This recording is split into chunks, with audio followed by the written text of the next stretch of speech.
All right. Performance of the night is Casey and Beza. And the fight of the night was Vera versus Yudong. Tonight was a tough night to pick. No transports and no gate, no fans. Dana, the main event, I mean, I think everybody wanted this feel-good moment for Walt Harris, right? I mean, but it's the fight game, and Alistair Overeem's a tough guy, but I don't know, it felt kind of deflating at the end there. Could you say kind of what your feeling was like watching that and what you went and said to Walt? Yeah, I felt like, you know, I said to you guys a few days ago, win, lose, or draw, being here is a win for him. He got through tonight, and you have to understand that who knows what was going through that guy's body, head, you know, the whole deal. And he got him in trouble. I think when he watches the tape, he'll realize he overreacted a lot and, you know, should have slowed down and picked his shots. But you're in there against, you know, one of the all-time greats in the heavyweight division, true veteran of the sport. You know, he weathered the storm and he did what Overeem does. And this is a learning experience in a lot of ways for Walt in his first fight back. And, you know, he'll get better from this. In every way you can be better, from fighting to the other things that's going on with him. Yeah, I was going to ask, I mean, did you get a sense of how he was? I mean, obviously he's down right now, it just happened, but I mean, obviously such a delicate position. Did you get a feel of kind of how he was when you talked to him? Yeah, you know, exactly how you would expect him to feel right now. You know, I think probably take him an hour to sit down and calm down, process what happened, and then when he goes back and watches the tape of the fight, he'll know all the mistakes that he made. Yeah. I know you're not necessarily a sentimental kind of guy sometimes, but hey, man, the week is in the books. 3 shows are done. You got it done. I mean, this is history, right? I mean, this is the first sporting organization back. What's the feeling for you right now? Feels good. I'm happy to have it behind me. I wanted this week to be over, and was successful in every way it could be successful. I feel great about it. You know, more importantly, you know, nobody's sick. Nobody's sick. Nobody's gotten sick. And hopefully that's the case. You know, there's no guarantees in life, but hopefully that's the case when we all go home. It was a great event. It was a great week. And I think we picked the perfect place to do it, too. This town was perfect for it. Like I said, the governor and the mayor and the athletic commission and everybody was great. This arena was incredible. These guys were great to us.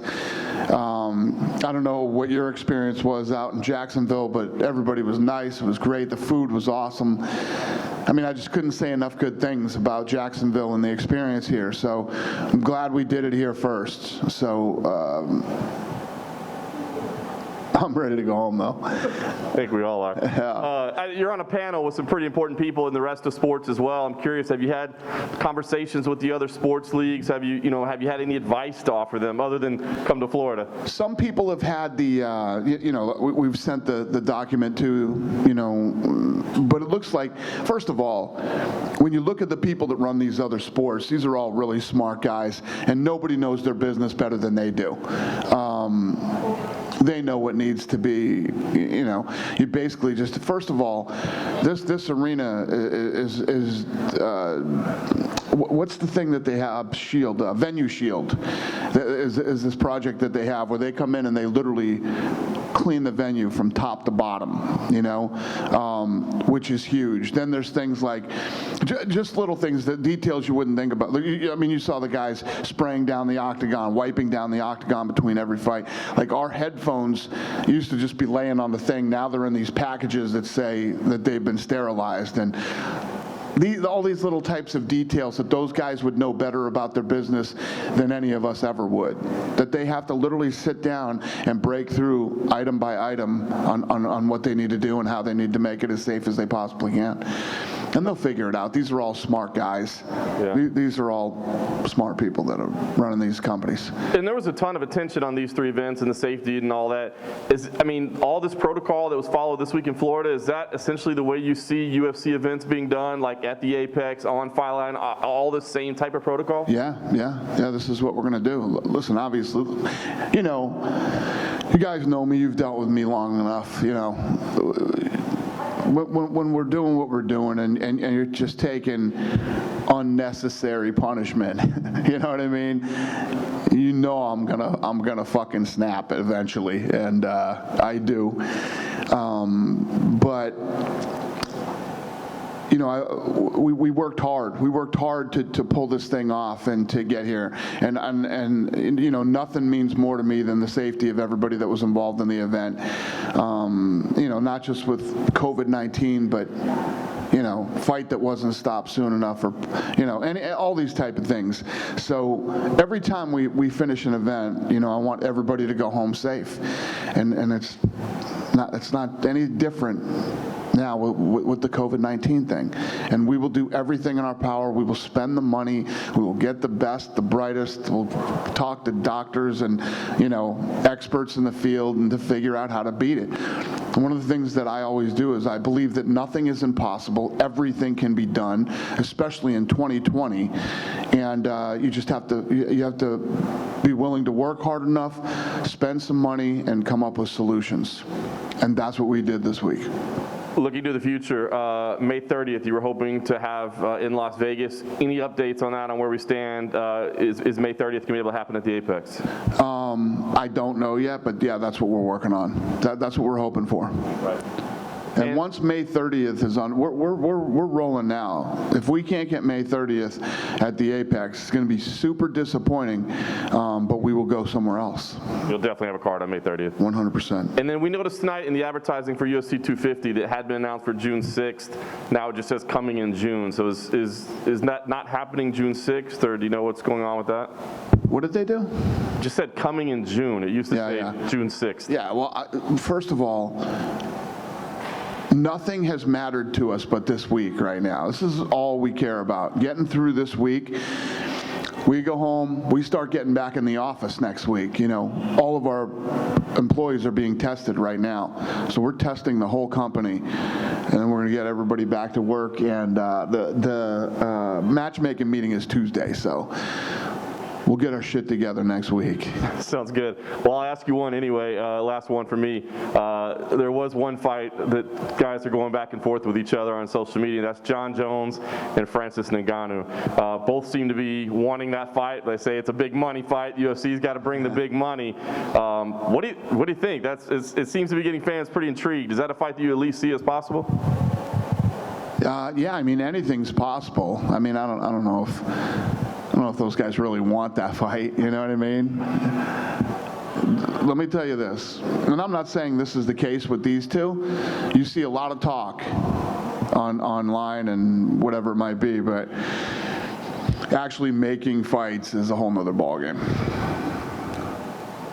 Hey, Dana. Just a lot of the talk about these 3 events have been there's no other sports on. From what you've seen, do you believe you've gained new fans who hadn't watched the sport before? I don't know. I don't know.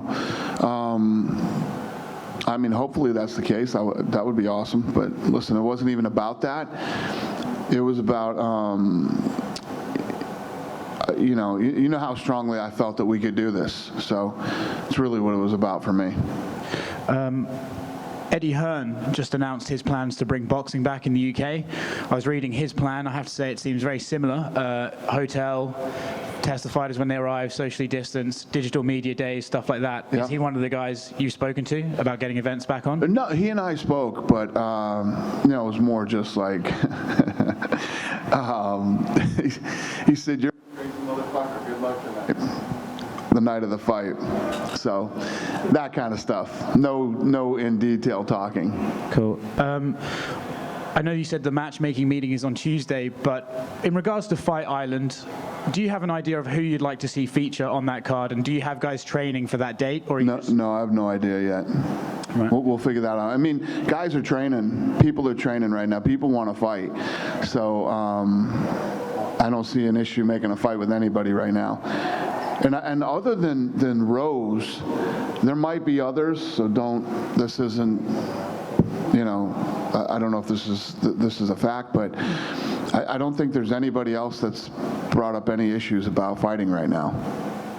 Okay, and last one from me. I know you said you prefer the crowds and you prefer the energy they bring, but having seen some of the fights we've seen over the past week, any argument that somehow having no crowds could negatively affect a fighter is out the window, right? Yeah, well, that was out the window anyway. I mean, I've been doing The Ultimate Fighter, for 15 some odd years.